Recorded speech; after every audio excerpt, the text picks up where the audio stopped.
चंदनपुर के शांत और सुरम्य गांव में ऊंची पहाड़ियों और गेहूंओं के लहलहाते खेतों के बीच भूतनी नाम की एक उत्साही भूत रहती थी।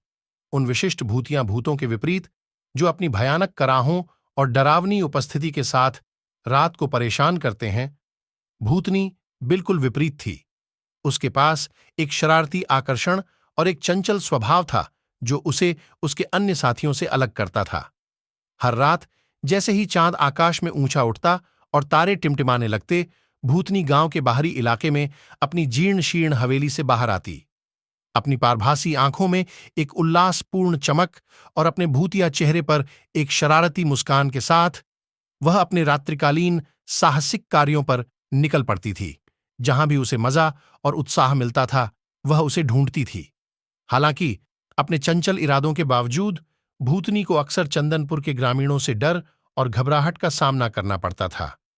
वे उसका नाम लेते ही अपनी खिड़कियां बंद कर लेते थे और दरवाजे बंद कर लेते थे।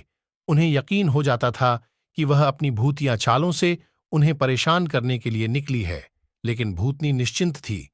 वह गांव वालों को यह दिखाना चाहती थी कि उसका इरादा किसी को नुकसान पहुंचाने का नहीं है और उसके डरावने बाहरी स्वरूप के पीछे दयालुता और सद्भावना से भरा दिल छिपा है।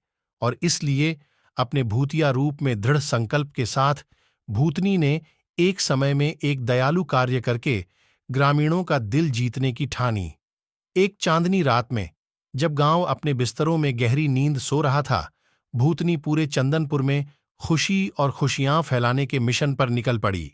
अपने लाभ के लिए अपनी भूतिया शक्तियों का उपयोग करते हुए उसने टपकती छतों को ठीक करने से लेकर गांव के चौराहे पर रंग बिरंगे फूल लगाने तक दयालुता के कई गुमनाम कार्य किए।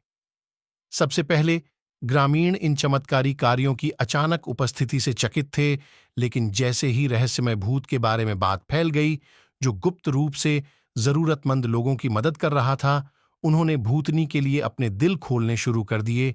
उन्हें एहसास हुआ कि शायद वह इतनी डरावनी नहीं थी।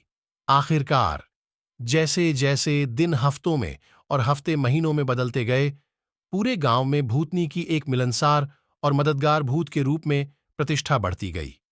अब ग्रामीण उसकी उपस्थिति से नहीं डरते थे। इसके बजाय उन्होंने खुली बाहों से उसका स्वागत किया। वह उनके जीवन में जो खुशी और हंसी लेकर आई, उसके लिए आभारी थे।